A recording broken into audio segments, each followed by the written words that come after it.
लग गया। And last video में जैसे कि हमने बात की थी पोटेंशियल डिफरेंस की, और पोटेंशियल डिफरेंस हमने आपको समझाया था with the help of these two tanks. I have already told you कि अगर इस टैंक से इस टैंक में हमको फर्स्ट टैंक से सेकेंड टैंक में वाटर का फ्लो चाहिए तो क्या होगा, ऑब्वियसली हम इन दोनों टैंक में different of level of water लेंगे। अगर इक्वल लेवल ऑफ वाटर होगा तो वाटर फ्लो नहीं करेगा। ऑब्वियसली क्या होगा कि जब हम दो अलग अलग लेवल लेंगे वाटर का तो हमेशा हाई लेवल वाले वाटर टैंक से लो लेवल वाले वाटर टैंक में वाटर फ्लो करेगा। और सिंस वाटर यहाँ पे फ्लो कर रहा था इसलिए हमने इसको क्या नाम दिया था, वाटर करंट। इसी की हेल्प से हमने आपको पोटेंशियल डिफरेंस भी समझाया था कि अगर किसी कंडक्टिंग वायर को जिसमें फ्री इलेक्ट्रॉन होते हैं जो रेंडमली मूव्ड होते हैं, तो होता क्या है जब उसको हम एक बैटरी से या ड्राई सेल से या कनेक्ट करते हैं तो होगा क्या कि जब हम इसको एक बैटरी से कनेक्ट करते हैं तो ये सारे जो इलेक्ट्रॉन होते हैं वो एक लाइन में फ्लो करने लगते हैं। हम ऑलरेडी इस बारे में बात कर चुके हैं कि कैसे वो एक लाइन में फ्लो करना स्टार्ट करते हैं। होता क्या है कि जो बेसिक ड्राई सेल होता है that is the combination of two chemicals, और इनके बीच एक रिएक्शन होता है जिसको हमने कहा था रिडॉक्स रिएक्शन। रिडॉक्स रिएक्शन में बेसिकली इलेक्ट्रॉन्स का ट्रांसफर होता है और इलेक्ट्रॉन एक केमिकल से दूसरे केमिकल को ट्रांसफर हो जाते हैं। ऑब्वियसली अगर C1 ने C2 को इलेक्ट्रॉन ट्रांसफर कर दिया इट मीन्स कि ये पॉजिटिवली चार्ज हो जाएगा, और जिसको इसने इलेक्ट्रॉन ट्रांसफर किया दैट इज C2 तो ये नेगेटिवली चार्ज हो जाएगा। ऑब्वियसली ये इलेक्ट्रॉन रिच टर्मिनल होगा और ये क्या होगा, इलेक्ट्रॉन डिफिशिएंट टर्मिनल होगा। ठीक है, जब इसको हम एक बैटरी के थ्रू एक वायर के थ्रू किसी कंडक्टर से कनेक्ट करते हैं तो होता क्या है, जो ये electron negative terminal of the battery होता है वो इन फ्री इलेक्ट्रॉन्स को रिपेल करेगा, और जो positive terminal of this battery और ड्राई सेल वो इन इलेक्ट्रॉन्स को अपनी तरफ अट्रैक्ट करेगा। तो जब ये रिपेल करेगा तो ऑब्वियसली ये इन पे एक फोर्स लगाएगा, और फोर्स लगाएगा तो they will displace to other positive terminal, और इस तरीके से पूरे इलेक्ट्रॉन का सर्कुलेशन होगा इस पूरी सर्किट में, और that's how the current is set up in this circuit.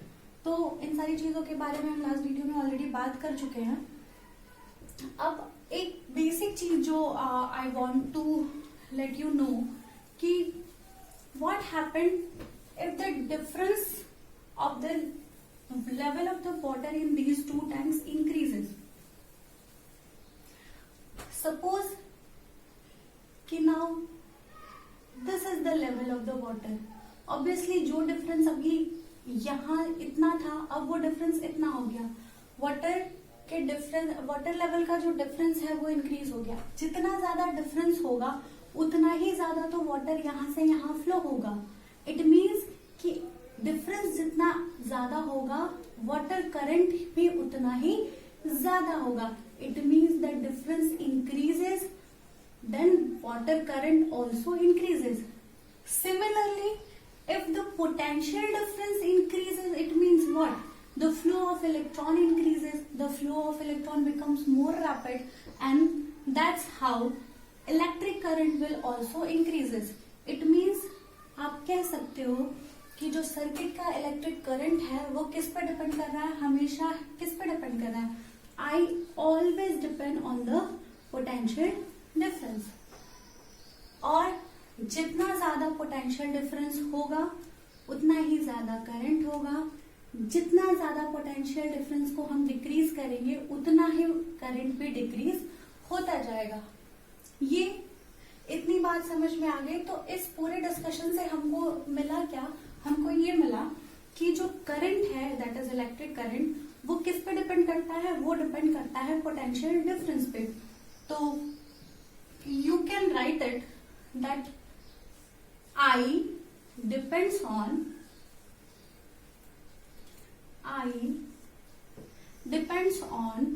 V।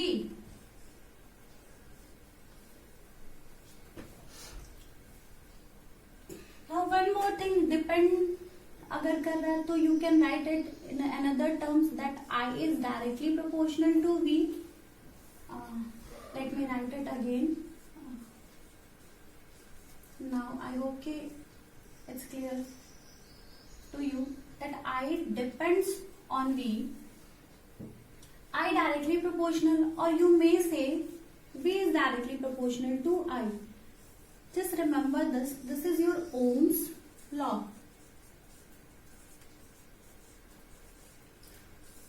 So Ohms was a scientist who said that कि the potential difference across any conductor is directly proportional to the current flowing through it. It means जितना ज्यादा potential difference उतना ज्यादा current, जितना ज्यादा current उतना ज्यादा potential difference.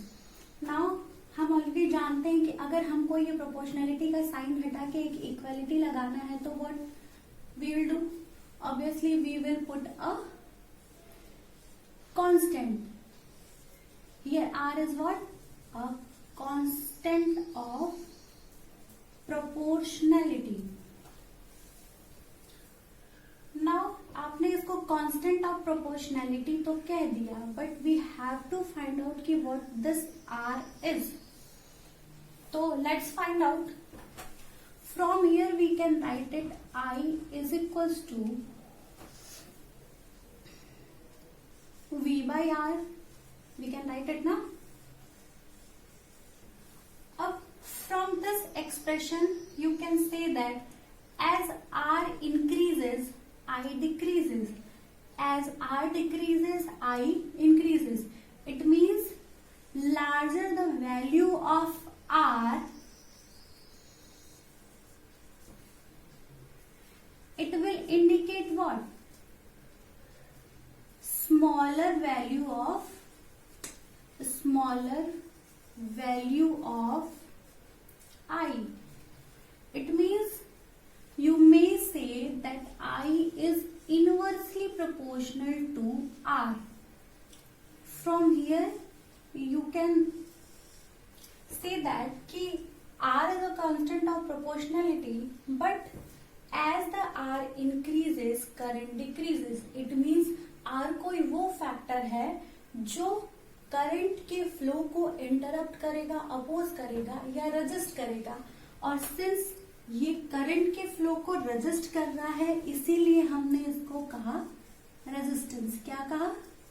Resistance. Let me write in capital letter, it would be more clear to you. Resistance. Okay.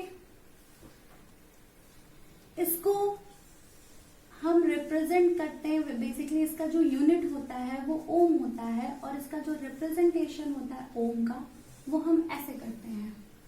जिस device में हम किसी रेजिस्टेंस को या किसी डिवाइस से किसी कंडक्टर के रेजिस्टेंस को मेजर करते हैं उसको हम ओम मीटर कहते हैं. क्या कहते हैं? ओम मीटर. तो ये कुछ बेसिक चीजें थी कि हमने यहाँ से देखा कि करंट जो था वो आई पे डिपेंड कर रहा था. फिर उसके बाद हमने बीच में ओम्स लॉ भी डिस्कस किया, और फाइनली हमने पाया क्या कि जो करंट है वो सिर्फ वी पे नहीं डिपेंड करके एक और फैक्टर है जिसको हम आर कह रहे हैं या रेजिस्टेंस कह रहे हैं, उस पे भी डिपेंड कर रहा है. और कैसे? इनवर्सली डिपेंड कर रहा है. ओके.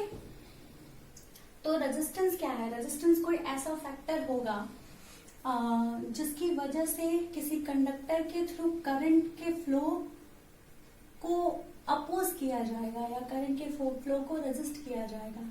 अब मैथमेटिकली तो यहाँ दिख रहा है कि सिंस डिनोमिनेटर में आर आ रहा है, इट मीन्स कि डिनोमिनेटर की वैल्यू इंक्रीज होने से ऑब्वियसली फ्रैक्शन की वैल्यू क्या होगी?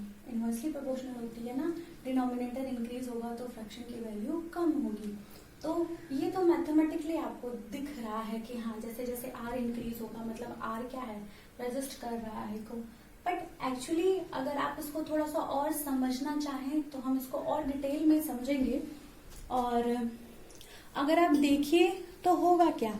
आर प्रॉपर्टी किसकी होगी? आर प्रॉपर्टी होगी कंडक्टर. टू द पॉइंट कि अगर कंडक्टर की प्रॉपर्टी है तो ये प्रॉपर्टी कंडक्टर में डेवलप कैसे होता है, तो हम ये देखेंगे कि मान लीजिए कि एक कंडक्टर है या कंडक्टिंग वायर है, ठीक है.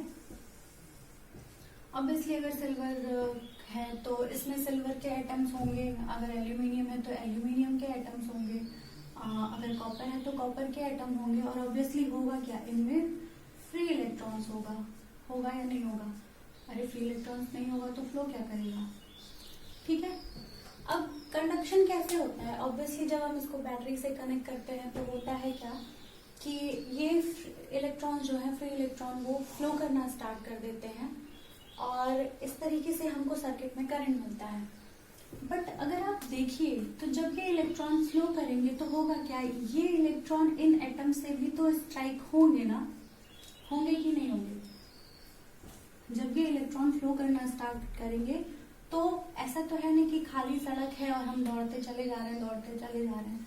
ऑब्वियसली सड़क पे कुछ पत्थर भी पड़े हुए हैं तो हम उन पत्थरों से टकराएंगे और हमारी स्पीड स्लो डाउन होगी। सेम होगा इन इलेक्ट्रॉन्स के साथ। ये इलेक्ट्रॉन एटम से टकराएंगे और इलेक्ट्रॉन एटम से टकराएंगे तो ऑब्वियसली होगा क्या, उनकी स्पीड स्लो डाउन होगी, या आप कह सकते हो कि उनका जो फ्लो है वो इंटरप्ट होगा। और जैसे ही फ्लो इंटरप्ट होगा या इनके फ्लो की स्पीड कम होगी, ऑब्वियसली करंट भी क्या होगा, करंट क्या हो जाएगा, डिक्रीज हो जाएगा। क्यों? क्योंकि करंट है क्या, ऑब्वियसली रेट है या कह दो स्पीड है किसकी, फ्लो ऑफ इलेक्ट्रॉन्स की, speed of flow of electrons. तो जैसे ही फ्लो ऑफ इलेक्ट्रॉन की स्पीड कम होगी वैसे ही क्या होगा, करंट भी कम हो जाएगा। और करंट कम होने का मतलब कि ये जो कोलिजन हुआ उसकी वजह से करंट कम हुआ। और यही तो हम कह रहे थे कि कंडक्टर की कुछ अपनी प्रॉपर्टी होगी जिसकी वजह से ये अपने थ्रू कंडक्टर के फ्लो को इंटरप्ट करेगा। और वही प्रॉपर्टी को हमने क्या कहा, उसी प्रॉपर्टी को हमने कहा रेजिस्टेंस। यहाँ पे डेफिनेशन भी लिखी हुई है, the property of the conductor due to which it opposes the flow of current so it is known as resistance. और ये रेजिस्टेंस डेवलप क्यों से हुआ, during the flow of electron the collision between atom and free electron occurs, and due to that collision what happens, the resistance develops. Is it okay? Now अगर हम किसी circuit में resistance को show करना चाहते हैं तो उसका रिप्रेजेंटेशन ऐसा होता है, कई बार ऐसा होता है कि किसी कंडक्टर या किसी डिवाइस की, या जिसको हम रजिस्टर कहते हैं, बच्चे बहुत बार रजिस्टर और रेजिस्टेंस में कंफ्यूज हो जाते हैं। रेजिस्टेंस क्या है, रेजिस्टेंस वो फैक्टर है जिसकी वजह से कंडक्टर करंट को अपोज कर रहा है। और रजिस्टर क्या होता है, रजिस्टर वो डिवाइसेस या वो सब्सटेंस जो रेजिस्टेंस प्रोवाइड कर रहा है उनको हम रजिस्टर्स बोलते हैं। तो ऐसे रजिस्टर जिनके रेजिस्टेंस को हम चेंज कर सकते हैं एज पर आवर नीड, उनको हम बोलते हैं वेरिएबल रेजिस्टेंस। क्या बोलते हैं, वेरिएबल रेजिस्टेंस। इसका रिप्रेजेंटेशन इस तरीके से होता है, या बहुत सारी जगहों पे आपको इनका रिप्रेजेंटेशन ऐसा मिलेगा। क्लियर है? तो this is what you can understand from here कि रेजिस्टेंस क्या होता है, रेजिस्टेंस कैसे डेवलप होता है किसी कंडक्टर में। एक और चीज है, आप रेजिस्टेंस के बेसिस पे आप कंडक्टर्स को, गुड कंडक्टर, बैड कंडक्टर और सुपर कंडक्टर को डिफाइन कर सकते हो। जैसे फॉर एग्जाम्पल जिसका रेजिस्टेंस अगर बहुत ज्यादा हो या कह लो इनफाइनाइट हो, वो बैड कंडक्टर होंगे जो कंडक्शन ही नहीं करेंगे। गुड कंडक्टर होते हैं जिनका रेजिस्टेंस बहुत कम होगा, उनको हम गुड कंडक्टर करेंगे क्योंकि वो अपने थ्रू करंट को फ्लो होने देंगे क्योंकि वो रेजिस्ट कम कर रहे हैं। सुपर कंडक्टर क्या होते हैं, ऑब्वियसली जिनका रेजिस्टेंस आप कह सकते हो इनफाइनाइट हो जाए, उनको हम सुपर कंडक्टर कहते हैं। तो ये बेसिक कुछ कॉमन सी चीजें हैं जो आपको जाननी चाहिए। अब हम आते हैं कि किसी कंडक्टर का रेजिस्टेंस किन किन फैक्टर पर डिपेंड करेगा, ये डिस्कस करना भी बहुत इंपॉर्टेंट है कि रेजिस्टेंस कैसे इंक्रीज होगा या डिक्रीज होगा। तो नेक्स्ट हम डिस्कस करेंगे कि किसी कंडक्टर का जो रेजिस्टेंस है वो किन किन फैक्टर्स पर डिपेंड करता है। सपोज करिए कि एक कंडक्टर है जिसका लेंथ L है और उसका area of cross section A है। Area of cross section A है और लेंथ क्या है, A है। तो this is a common question कि अगर लेंथ ऑफ दिस कंडक्टर को हम इंक्रीज करेंगे तो उसका रेजिस्टेंस क्या होगा, या एरिया ऑफ क्रॉस सेक्शन को हम चेंज करेंगे तो रेजिस्टेंस क्या होगा, चेंज होगा या नहीं चेंज होगा। तो बेसिकली जो हमारे पास है वो ये है, the resistance of conductor is directly proportional to the length and resistance of conductor is inversely proportional to its area of cross section. Normal सी चीज है, कि जैसे जैसे हम कंडक्टर के लेंथ को बढ़ाएंगे वैसे वैसे रेजिस्टेंस भी इंक्रीज होगा, और जैसे जैसे हम एरिया ऑफ क्रॉस सेक्शन को बढ़ाएंगे वैसे वैसे रेजिस्टेंस डिक्रीज होगा।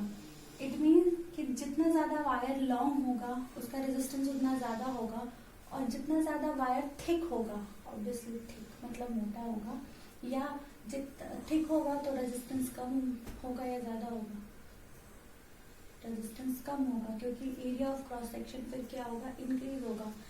और जैसे जितना ज्यादा वायर थिन होगा उतना क्या होगा, सोच सकते हो, आप समझ सकते हो। अब ऐसा होता क्या है, अब आप सबसे पहले इस वाले पे यार सिंपल सी चीज है कि लेंथ के कैसे डायरेक्टली प्रोपोर्शनल है। अब इसके लिए सिर्फ एक एग्जांपल से आप समझिए कि सपोज कि देयर आर 2 रोड्स, सपोज एक है आपके स्कूल से घर का और दूसरा है गोरखपुर टू मुंबई। अब आप घर से स्कूल जाते टाइम आपको ज्यादा ट्रैफिक मिलेगी या आपको गोरखपुर से मुंबई जाते वक्त ज्यादा ट्रैफिक मिलेगी, बताइए। ऑब्वियसली चीज है, आप जब गोरखपुर टू मुंबई जाएंगे तो आपको ज्यादा ट्रैफिक मिलेगी, क्योंकि क्या है, लॉन्ग वे आपको जाना है। इसमें आपको मिल सकती है, नहीं भी मिल सकती है, मिलेगी भी, तो इसके कंपैरिजन में तो कम मिलेगी ना। तो ट्रैफिक का मतलब क्या है कि अगर आप मूव कर रहे हो तो आपका मोशन इंटरप्ट होगा। सिमिलरली अगर ये कोई लॉन्ग वायर है तो क्या होगा, रेजिस्टेंस डेवलप कैसे हो रहा था, इलेक्ट्रॉन और एटम के कोलिजन से। तो जितना ज्यादा लेंथ ऑफ वायर आप लेंगे उतना ज्यादा इलेक्ट्रॉन, और जितना ज्यादा लेंथ ऑफ वायर आप लेंगे उतना ज्यादा collision of electron and atoms होगा, और जितना ज्यादा कोलिजन होगा उतना ही ज्यादा रेजिस्टेंस डेवलप होगा। तो इस तरीके से आप इस एग्जांपल से समझ सकते हो कि जैसे जैसे लेंथ इंक्रीज होगा वैसे वैसे क्या होगा, रेजिस्टेंस भी इंक्रीज होगा। अब देयर इज अनदर थिंग कि एरिया के बारे में हम कैसे कह सकते हैं। एरिया सिंपल, हमने कहा एरिया ऑफ क्रॉस सेक्शन बढ़ेगा तो क्या होगा, वायर थिक होगा। अब एक और चीज समझिए, सपोज करिए एक बहुत पतली सी लेन है, बहुत पतला सा रोड, और एक 6 लेन वाला रोड है। अब आप बताइए किस केस में आपको ट्रैफिक ज्यादा मिलेगी। ऑब्वियसली आपको पतली लेन या पतली सड़क के केस में ज्यादा ट्रैफिक मिलेगी। ज्यादा ट्रैफिक मिलेगी इट मीन्स कि आपका जो मोशन होगा वो ज्यादा इंटरप्ट होगा। सिमिलरली वैसा ही होगा, जब ये वायर थिक होगा, जब ये बहुत थिन है तो क्या होगा, बहुत कम सी जगह में बहुत ज्यादा कोलिजन होगा इलेक्ट्रॉन और एटम का। जब ये वायर थिक होगा तो क्या होगा, इलेक्ट्रॉन क्या होगा, फिर कोलिजन। जैसे आप ये 6 लेन पे चलते हो, there is a lot of space, आप फ्रीली मूव कर सकते हो। उसी तरीके से क्या होगा कि जैसे जैसे एरिया ऑफ क्रॉस सेक्शन इस वायर का इंक्रीज होगा, कोलिजन भी कम होगा, और कोलिजन कम होने की वजह से क्या होगा, रेजिस्टेंस भी कम होगा। बात समझ में आ गई कि कैसे लेंथ के डायरेक्टली प्रोपोर्शनल है और कैसे एरिया ऑफ क्रॉस सेक्शन के इनवर्सली प्रोपोर्शनल है किसी कंडक्टर का रेजिस्टेंस।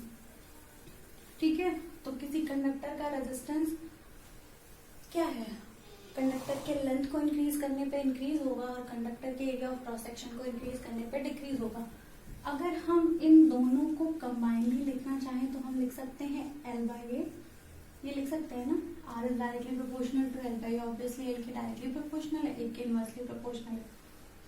अब एक चीज ये है कि जब भी हम प्रोपोर्शनलिटी हटा के इक्वालिटी पुट करते हैं तो हमें पुट करना क्या होता है, ऑब्वियसली हमेशा एक कांस्टेंट पुट करना होता है, और यहाँ पे जो हम कांस्टेंट पुट करेंगे वो है आपका रो। ठीक है, इस कांस्टेंट को हमने बोला रो, रोने वाला रो नहीं, RHO वाला रो। यहाँ रो है क्या, it is a constant of proportionality. जैसा हम पिछले भी कई बार करते आए हुए हैं कि जब भी हम प्रोपोर्शनलिटी हटा के इक्वालिटी लगाते हैं, कांस्टेंट पुट करते हैं और बाद में फिर उस कांस्टेंट को क्या करते हैं, डिफाइन करते हैं। यहाँ भी करेंगे, we need to find out कि एक्चुअली ये है क्या। तो सपोज करिए इफ अगर हमने पुट कर दिया L को 1 मीटर, अगर हमने A को 1 मीटर स्क्वायर, तो हो क्या जाएगा, R इज इक्वल्स टू रो। मतलब रेजिस्टेंस जो है वो रो के बराबर हो गया। तो हम क्या कह सकते हैं, ये जो रो है वो रेजिस्टेंस के बराबर तो है लेकिन हमेशा नहीं, कुछ स्पेसिफिक कंडीशन में, और वो स्पेसिफिक कंडीशन क्या है, if and only if the length of the conductor and the area of the cross section of the conductor is unit. Clear है? तो सिंस ये जो रो है वो रेजिस्टेंस के बराबर है, लेकिन एक स्पेसिफिक कंडीशन में, इसीलिए हम इसको बोलते हैं स्पेसिफिक रेजिस्टेंस या फिर रेजिस्टिविटी। ये वर्ड आपको ज्यादा कॉमन मिलेगा एनसीईआरटी में। इसको हम क्या बोलते हैं, resistivity. One thing you have to note that कि जो रेजिस्टिविटी है it will always depend on the material of the conductor.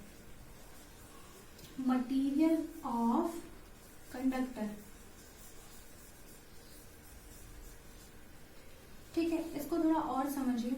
यहां से आप रेजिस्टिविटी को डिफाइन क्या कर सकते हैं, यहां से आप रेजिस्टिविटी को डिफाइन करेंगे कि the resistance of a conductor of unit length and unit area of cross section is known as resistivity. तो ऑब्वियसली अब ये लेंथ और एरिया पर तो डिपेंड करेगा ही नहीं, क्योंकि आपने ऑलरेडी इसको डिफाइन करने के लिए लेंथ और एरिया को फिक्स कर दिया। इट मीन्स कि ये लेंथ और एरिया से इंडिपेंडेंट है। मतलब आप चाहे जितना लेंथ लीजिए या जितना एरिया लीजिए, कंडक्टर का रेजिस्टेंस तो चेंज होगा बट उसकी रेजिस्टिविटी नहीं चेंज होगी।